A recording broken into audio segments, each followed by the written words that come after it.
that's the good news. If life couldn't be easier, I don't know what we're talking about here. So,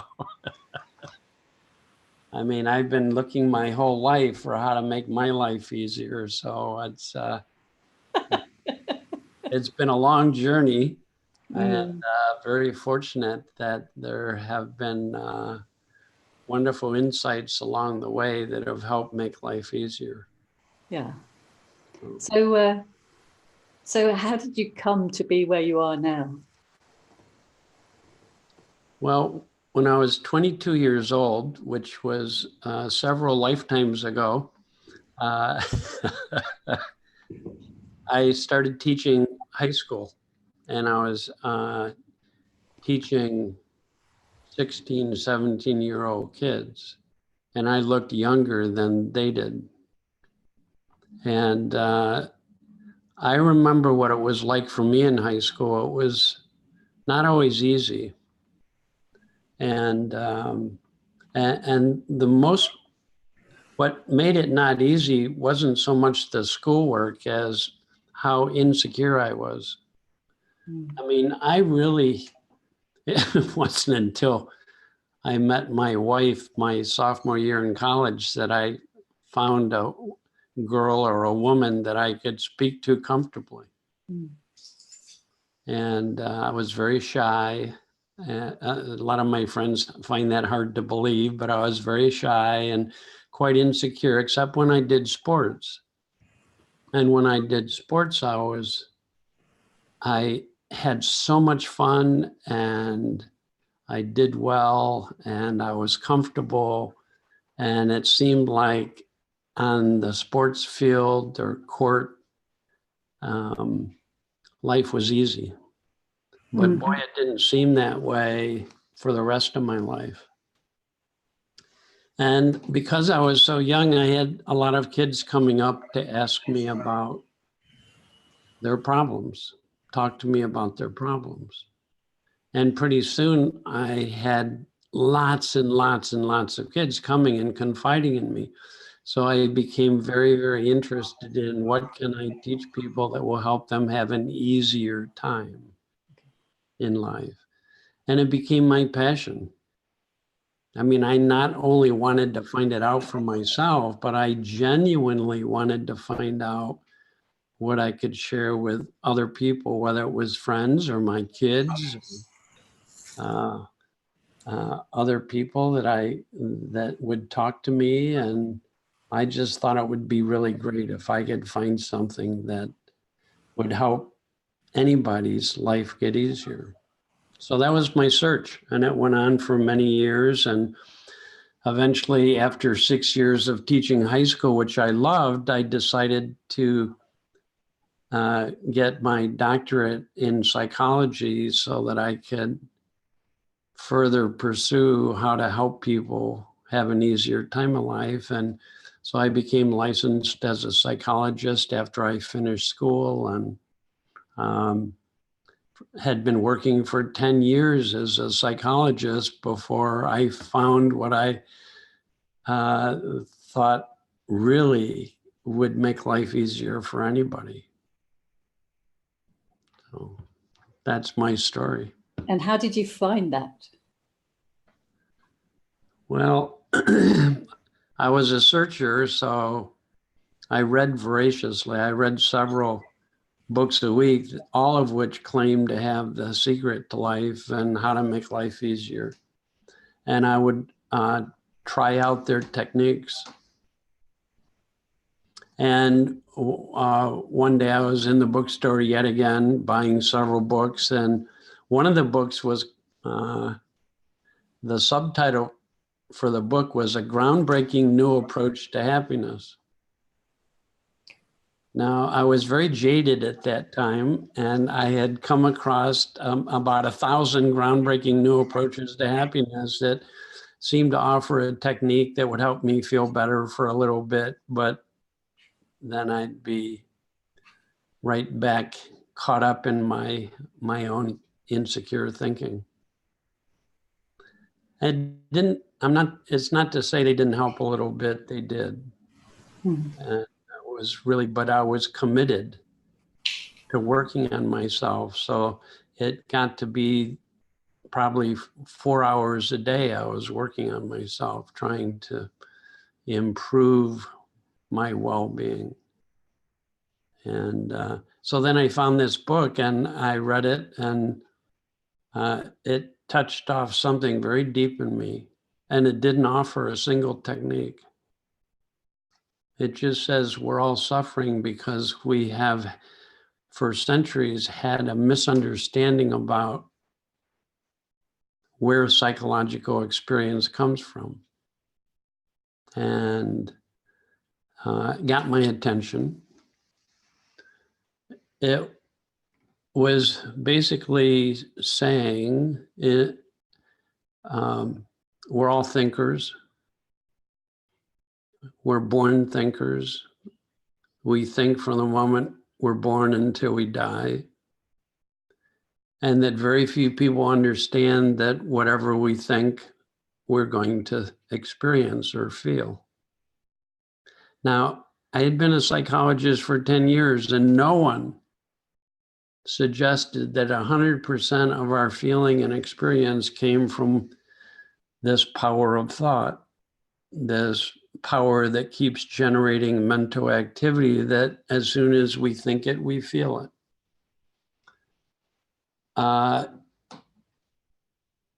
That turned out to be one of the most simple secrets I had ever come across. It did more to straighten me out psychologically than anything else I had learned. And it wasn't a technique. It was just beginning to realize where my feelings were coming from. So I did a lot of worrying. That was one of the ways I was insecure. I'd think about things in a way that would make me anxious. So I suffered from a lot of anxiety. And I can remember after the very first training I went to after I read this book that talked about this, a couple of nights later in the hotel room where I was staying, I started to see myself thinking about something that wasn't going to happen for another week. And the more I thought about it, the more anxious I got. But for the first time, I woke up to the fact that I was thinking up my anxiety. And I had never done this before. I just stopped thinking about what I was thinking about, and the anxiety went away. And I kept doing that over and again. I kept catching myself. It's sort of like I was seeing how, like if I got angry, it's just me thinking angry thoughts. And I would catch myself being angry and let that thinking go. And I was catching myself all over the place. I had wall-to-wall thinking that generated insecurity and anxiety and upset. And I'm going, oh my God, I wish I had learned this when I was in school. Mm-hmm. I really wish I had learned this one simple thing while I was in school. It would have helped me get over my insecurity very quickly. I got very excited about this. I said, I looked around and I could see people all around me thinking about things in a way that made them anxious, upset, confused, you name it. Irritated, annoyed, bothered, frustrated, impatient. Normal human beings, there's nothing wrong with any of these feelings. And I wasn't so much trying to get rid of the fact that I had those feelings or stop that from happening, because I can't stop thoughts from coming into my head. But when I understood it, I'd get over my upset very quickly. It's what in psychology they call being resilient. You bounce back quickly when you're upset. And you can sort of look at somebody, and when they get upset, or bored or bothered or impatient, or how quickly do they get over it? And I started seeing almost everybody I looked at, no matter what age, when they weren't feeling good, when they were stressed or upset, they would think harder about something in their life. And that thinking innocently kept feeding that feeling and keeping it alive. And I didn't see many people, especially adults, but teenagers, from teenagers up, when people would get upset, I wouldn't see them waking up out of that thinking, coming back to the now. And that thought and feeling would just flow through naturally and get over it quickly. And you'd get right back to clarity and perspective and better feeling. So that was one secret that knocked my socks off. To this day, I mean, it's been 30 something years since I learned that. I was 40 when I learned it. It took me a long time to get over. I wish I had known this before I turned 40. I really wish I had learned this. But then I started seeing that I could pass on this simple secret to my kids.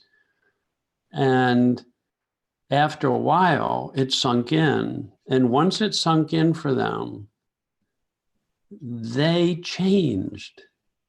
My daughter changed so much when she realized that it was her own thinking creating her feelings. She went from being an extremely emotional 14-year-old girl, very sensitive, very emotional, taking everything personally, always getting upset about things, to being like a 40-year-old poised, confident woman overnight. And every one of our friends saw her posture changed, her feeling changed. It's sort of like, bring it on. Anything I feel doesn't frighten me anymore. It's just passing thought. And if I leave it alone, it goes through really quickly. One time she came up to me and said, Dad, I got upset with somebody and I wanted to stay upset, but I couldn't.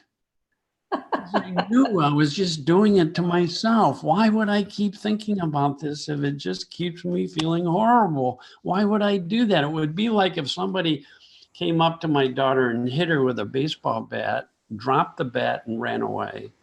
And she bent over and picked it up and then kept hitting herself on the head with angry thinking for the next 3 hours, which is what she would have done. It's what I did. It's what I see most people doing innocently.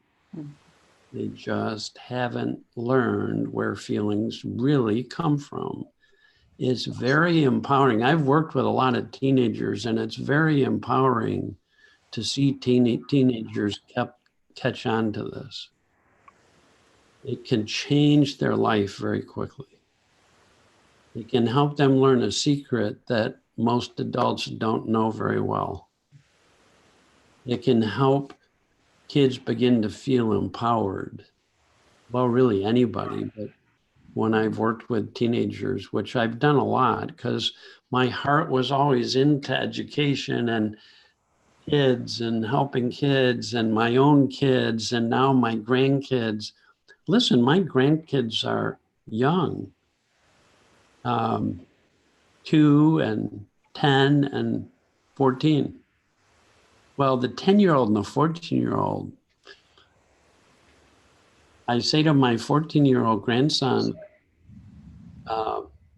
has this helped you learning that thought creates your experience? He says, oh my gosh, Poppy, it's just made my life so easy. And I said, well, what do you mean? And he said, well, when I first learned this, my first thought was, it can't be that easy. And then the more I started to see that that was true, I started saying, oh my gosh, it is this easy. If you don't know that thinking creates your feelings, you're going to blame your feelings on somebody else or on a situation. That complicates life terribly. It makes you feel like the world has the power to make you feel bad. And you have to be very careful or the world will upset you or stress you. It's very disempowering. It leaves people feeling like a victim of the world. As soon as people begin to see it doesn't work from the outside in, it works the other way around. Whatever I think, I feel. I'm like everybody else. Nobody's different. This is true for every human being on this planet. And I found that out to be true in the last 35 years. It's the same for everybody, right? So that was the first secret. And that I learned that I still think it's a revolutionary, it's one of the most important discoveries that's ever happened, not just in the field of psychology, but for humanity. I've seen it reduce violence in any part of society, in kids, in prisons, in communities. It's reduced the need that people have to use drugs and alcohol, which is just people doing so much negative thinking that they feel bad all the time. So then they look for something in the world that when they do it, they feel better. They don't understand that if I know it's thought and drop those thoughts, I'm going to feel better and there won't be any price to pay. There won't be a hangover. There won't be all the horrible things I said or did that I did when I was drinking or smoking or whatever. And I won't be in prison, maybe. Yes. Well, I know that's true because I've trained people that work in prisons and I've gone into prisons. It's very powerful to see people who have lived a life being unhappy or upset, learn this one secret, begin to drop all of the upsetting thoughts when they show up. And the beautiful thing about human beings is when we drop thinking that weighs heavily on us or upsets us, it's built into us to feel good. It's natural.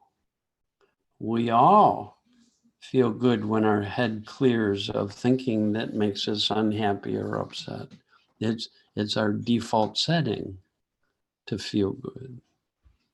So but people have to discover this for themselves. They have to see that if they're thinking about something in a way that creates stress or tension or upset or confusion or boredom, or people have to see when I realize that it's my own thinking creating this feeling, that when I fall away from that thinking, it's built into me to feel better. And when I feel better, I can deal with anything better.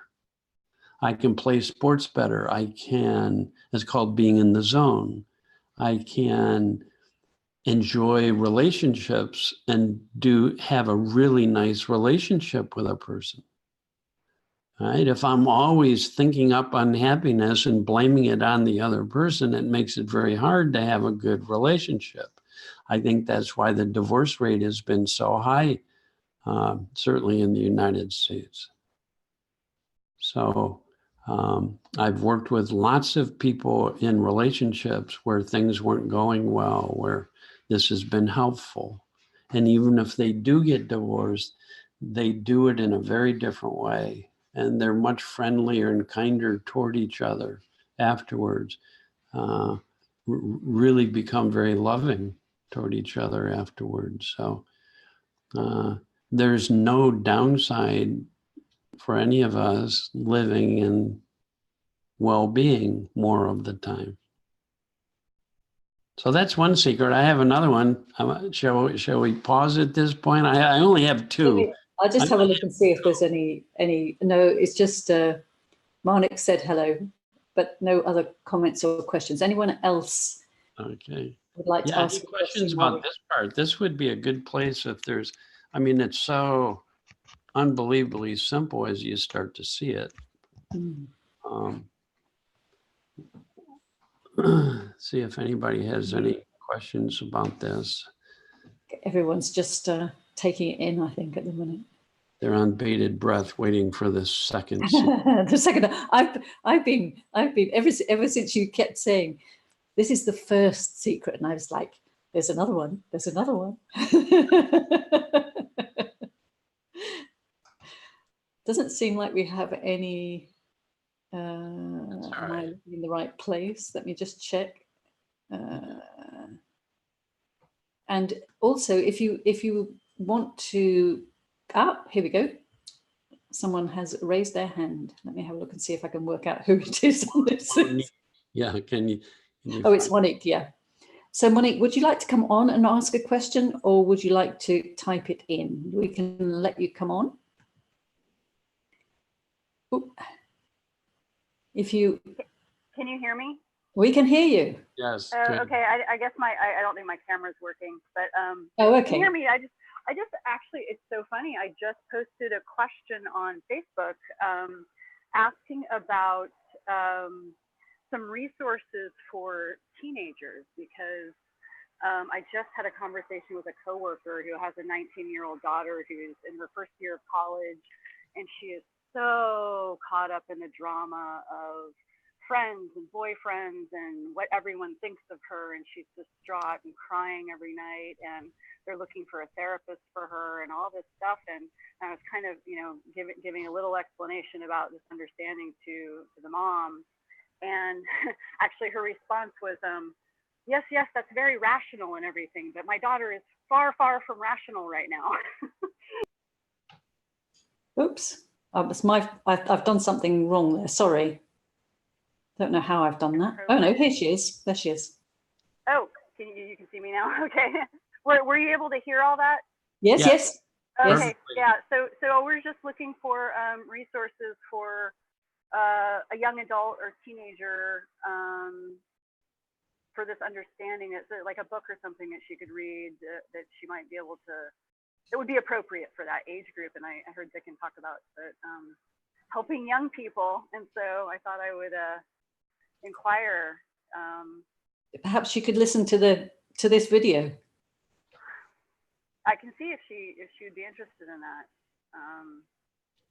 Yeah. That's true. I mean, there's so many good videos out, but I'm going to suggest 3 different things that come to mind off the top of my head. Okay. There's a booklet called The Spark Inside. It was written for teenagers by Amy Chen Mills. Okay. And you can get it on Amazon. Okay. There's a book called The Relationship Handbook. Oh yeah, I've got that one. By George Pransky. I've had teenagers who have really liked that, because often teenagers are really concerned about relationships, and but it's just very down to earth and practical. And I mean, my teacher was Sid Banks, and the book Enlightened Gardener is a book. I've been surprised by how often people respond to that or hear something in that, because he was such a clear, simple teacher. Yeah. So that's another possibility. There's a whole series of books called, I'll show you.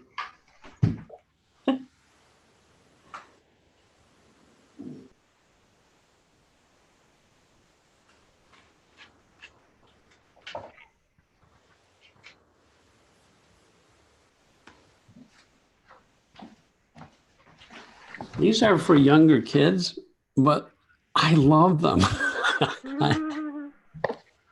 Oh, yes. My guide inside. Okay. Called My Guide Inside, and it's by Krista Campsell and Kathy Marshall Emerson. Okay. And Krista has already been to speak on one of these videos, so there's a video by her also, which will be available. Oh, Okay. that'd be great. Hmm. Mara Yeah. Gleason, one thought changes everything. Mhm. I mean, there's lots of things that I found out that we don't have to, that teenagers really can respond to or do respond to. Mhm.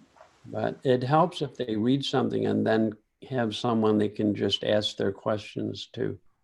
Yeah. That's really helpful. Someone who can make it really simple. Yeah. Yeah. She just gets so she gets really caught up in how her friends are seeing things, you know, and she'll see it one way and her friends will see it another way, and she feels like it doesn't matter how she sees it, everyone else is seeing it differently, and so that's creating all the distress and the discord. And she recently broke up with her boyfriend. I think it was her first real boyfriend, and he was devastated and called her practically suicidal and all these things, and it really, really upset her, and she just didn't know how to deal with it. And so, yeah, she just really got caught up in a lot of that. Yeah. Very easy, So, you yeah. know. What we've been talking about, Monique, about most people don't realize their strong emotions have nothing to do with differences or how other people see things or what other people say, that Yeah. our feelings don't come from the outside, and that misunderstanding can lead to an enormous amount of suffering in people. And as soon as they begin to consider that feelings only come from one place, from thought, Mhm. it can help people almost immediately, because they stop feeling like they're sort of a victim of circumstance. That's exactly, yeah. And they begin to see that it's normal to have these feelings, but if we don't know where they come from, they stick around for a long time because we think into them and keep feeding them innocent. Mhm. Yeah. I was so good at that. Mhm. Every time And I think that she thinks that she needs to solve it. She needs to solve it somehow. Yeah, I'm going to talk about, that's my second secret. So I'm going to talk about that. Okay, great. Well, thank you so much for helping me with these resources, and I will pass them along. Thank you. And that's just off the top of my head. Yeah. My grandson, who's 14, loves the videos. And one more thing is that there will be, as part of this series, there will be some young people coming on with their parents or with other people who are going to talk about their experience and how it's changed their lives. So that might be interesting for her to see. Okay. Yeah. Good. All right. Great. Thank you so much. I appreciate You're it. welcome. You're welcome. You're welcome. Yeah.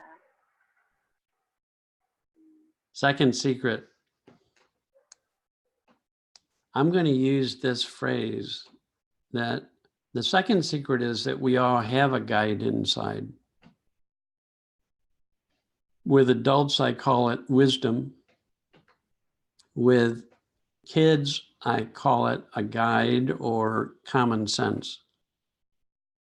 Same thing. But I didn't know that inside me was all the wisdom I needed to make really good decisions. But the problem is we can't think our way to wisdom. It's only when our minds are relaxed and open does wisdom show itself to us. Okay, so here's an example. I'm caught up in thinking about something and I'm really worried and I'm trying to figure it out. In other words, I'm trying to analyze my way toward a wise answer. But when I'm upset and analyzing, it keeps the upset in place, so I can never feel good enough to even access my own common sense, because common sense shows up in any person as they feel better. It comes with a good feeling. So if we're not feeling good, we can't think our way to common sense, because common sense is a new thought that pops into our mind when it's open and free. And it's happened to us all our life. Everybody has common sense. It's just so funny that when we most need it, we start trying to think our way to it. And it's an impossibility. No one can do it. It's impossible to do. It doesn't work that way. Here's an example for kids. If you're on a laptop computer, you can get lots of cool things. You can get games. You can Google anything, information. You'll get all kinds of information, but you won't be able to get happiness out of the computer. You won't find it there. You won't be able to get new thinking that's completely new, that's not stored in the computer, that's completely fresh.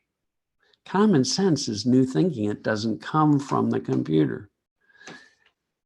I have to close the laptop of my mind by stop thinking about things, come back into the now and rest, and then I start to feel better. And when I feel better, automatically I start getting more common sense.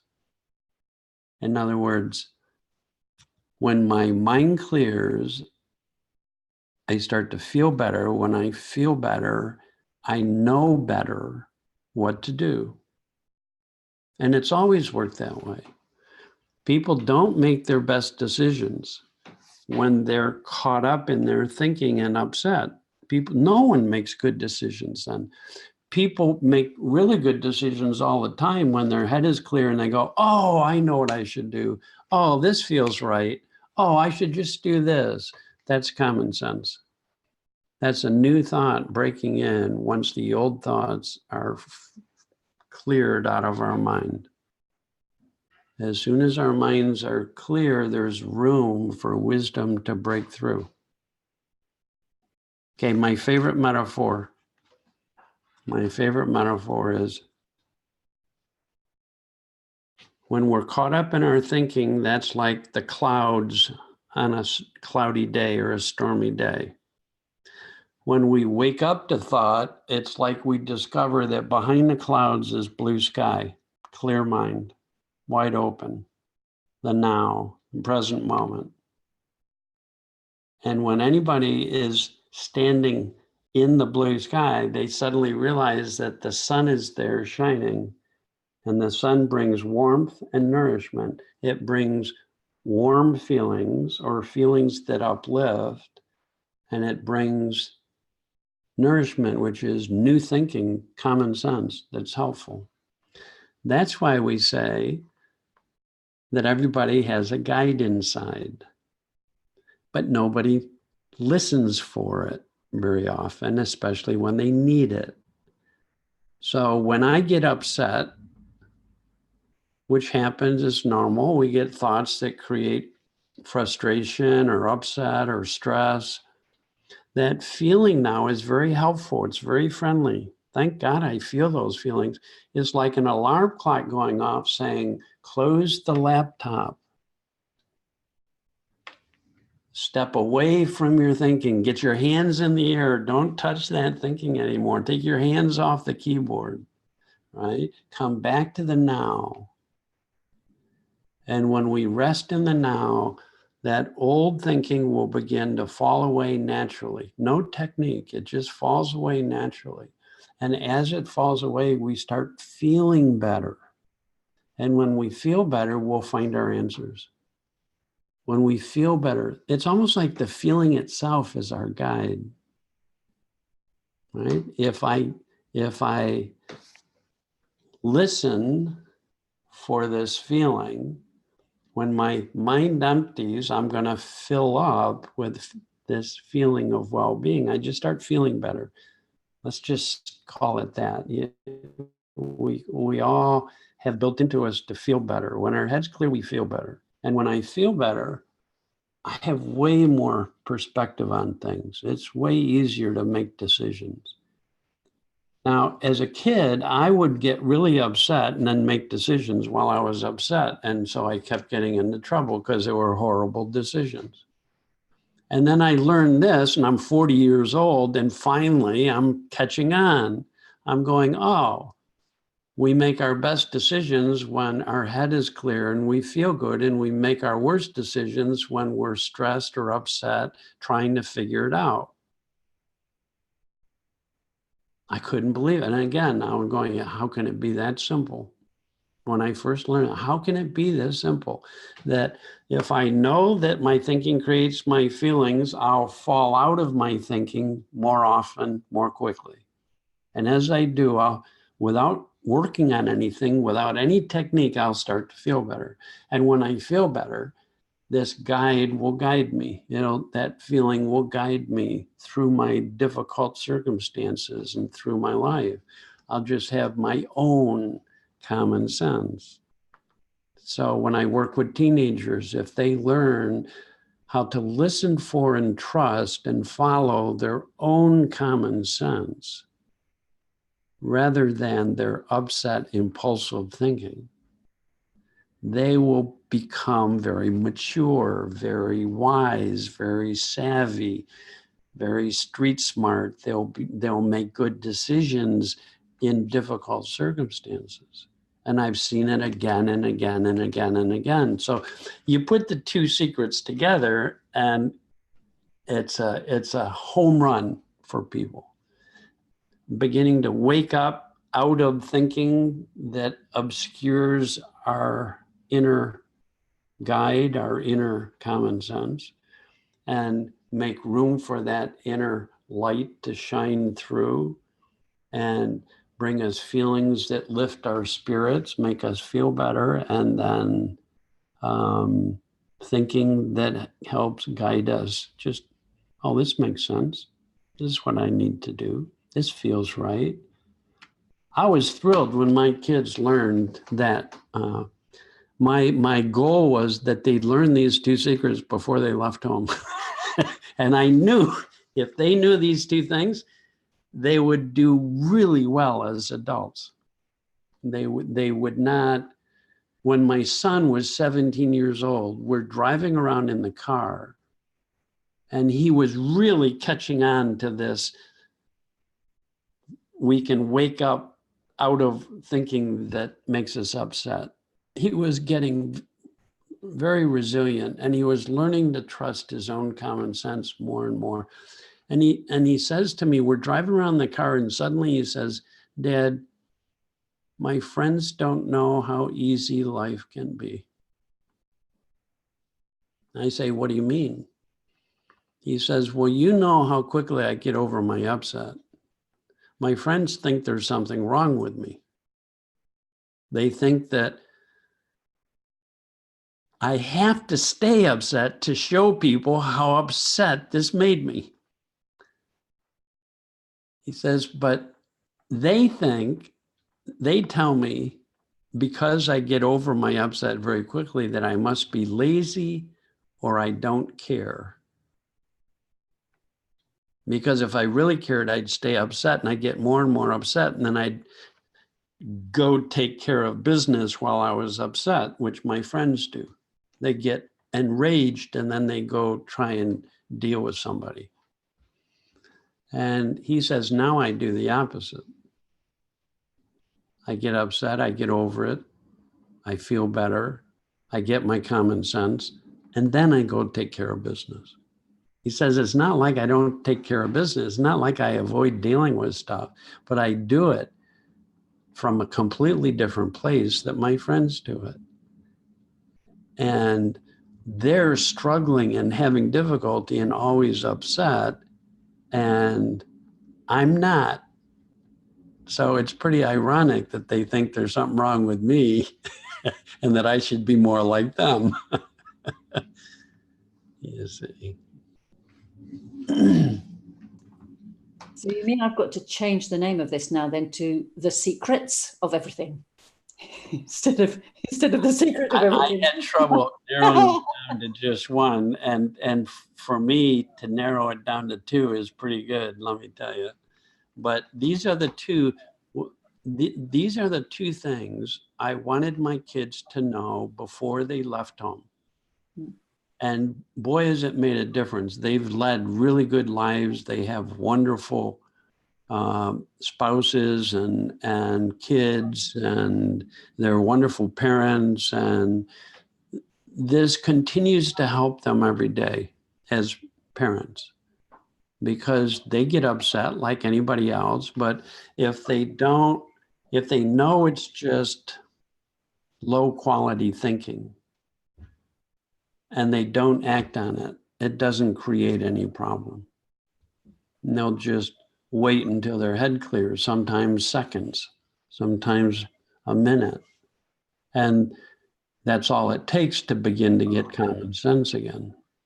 And common sense, sometimes you're still upset, but now you have a little common sense. So instead of yelling and screaming at someone, you walk into the other room for a minute and then come back as soon as you settle down. That's common sense. That's common sense.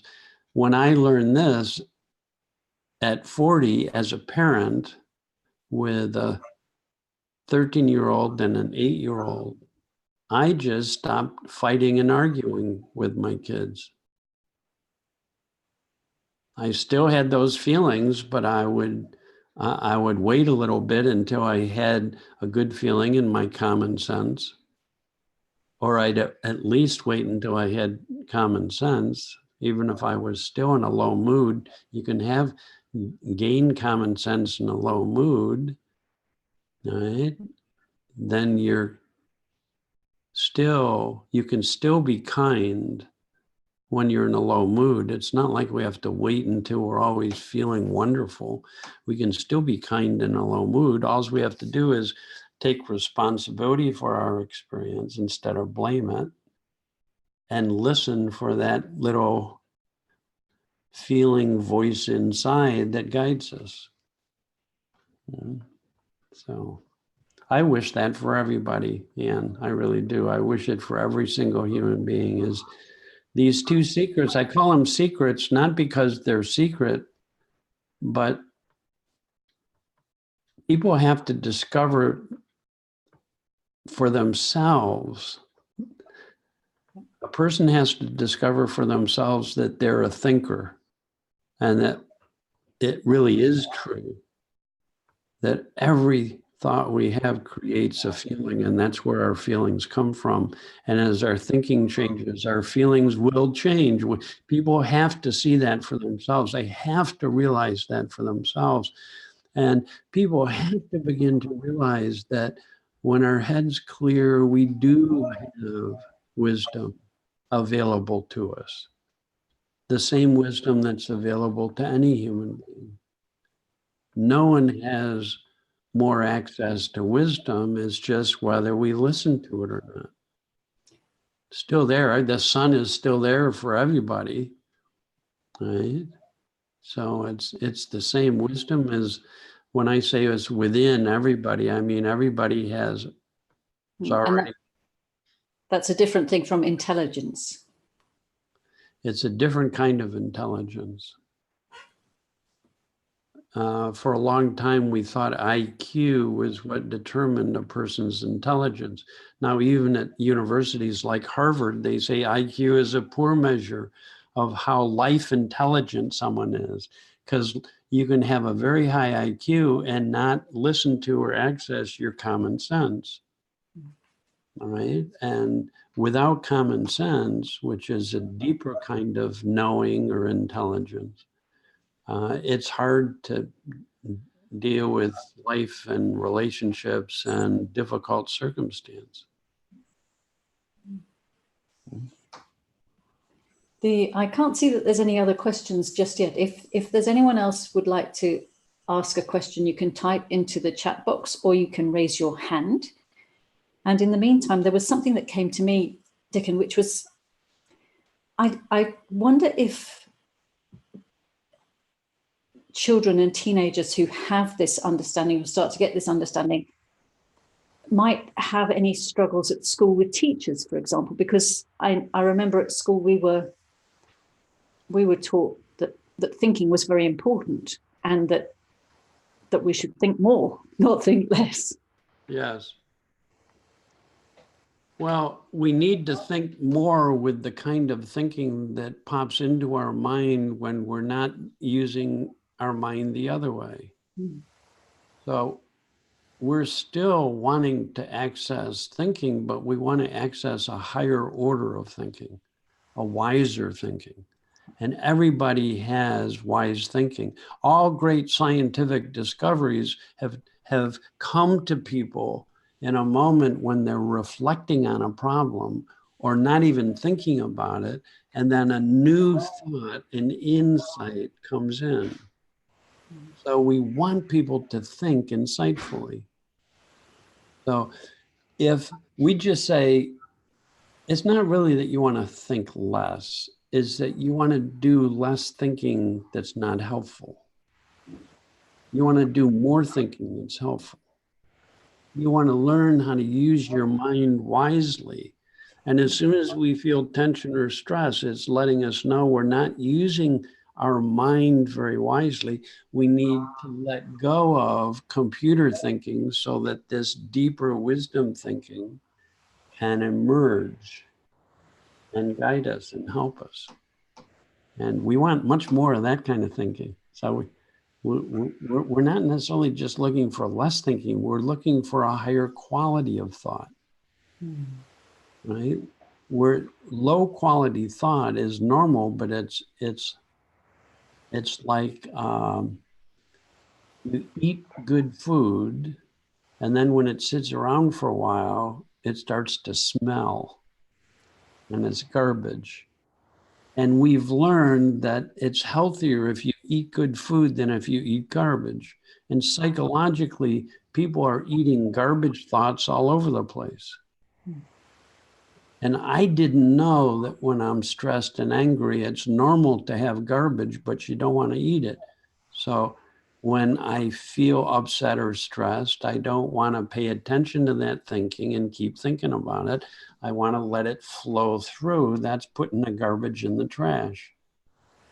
And then it clears, and then you get another round of healthy thinking. So we want more healthy thinking and less garbage thinking, which if you consume it and act on it, it makes you sick. Yeah. So, is there anyone out there who would like to maybe there is. Yes. Someone has a chat there. Yes. From AMC to all panelists. What are some tips or ideas for helping others see these insights? Simply talking about it and sharing what you know. They're suggesting that that's, oops. Well, I learned about this from someone who was sharing what they knew and then telling stories. And then pretty soon with my clients and my family, sharing my own insights, not what somebody else said, but my own insights that were helpful. And then telling stories that demonstrated how helpful it was. And I think that way of learning is the oldest way of learning. It's been around forever. I mean, people would sit around the fire at night and tell stories. And some of the stories would be teaching stories. So really listening to people and then sharing what we know from our own insights is very ordinary. And it's extremely helpful. Mm-hmm. Like with our grandkids, we share little tidbits. We don't teach them. It's what I call planting seeds. Just once in a while, like they'll say, oh, I was so upset the other day, and I said, yeah, that's normal. We all have upset thinking. That's a seed. I'm not trying to teach it. I don't say, do you understand it? Shall we go over this? I'm going to give you a test in a minute. I expect you to know this. It's just planting a little seed. And we do this with our friends, don't we? I mean, it's as simple as if you go to the Grand Canyon and you come back and you see a friend, you tell a story. And if you had any interesting stories, you say, oh, listen to this. You know, there was a bear by the side of the road, and everybody had stopped their cars and they kept running up closer and closer to take pictures. And I'm going, oh my God, this is not going to end well. And then the bear started charging after somebody, and the person dropped their camera, and the bear picked it up and started stomping on the camera. This happened in Yellowstone Park. And boy, I've learned to keep my distance from wild animals. As we can't forget that they're wild animals. Now, that's just a little example of how we do this all the time. We do it as parents. We share stories with other parents all the time. It's ordinary. When I learned these principles, that my teacher, Sid Banks, said, just go be ordinary and only share what you know. Because that's old as the hills. That's been around since people started communicating. It's ordinary. We do it with friends all the time. It's no different. My work with people is no different than I listen, I hear their story, I wait, see what new and fresh occurs to me, and then I share that with them. It's just very ordinary.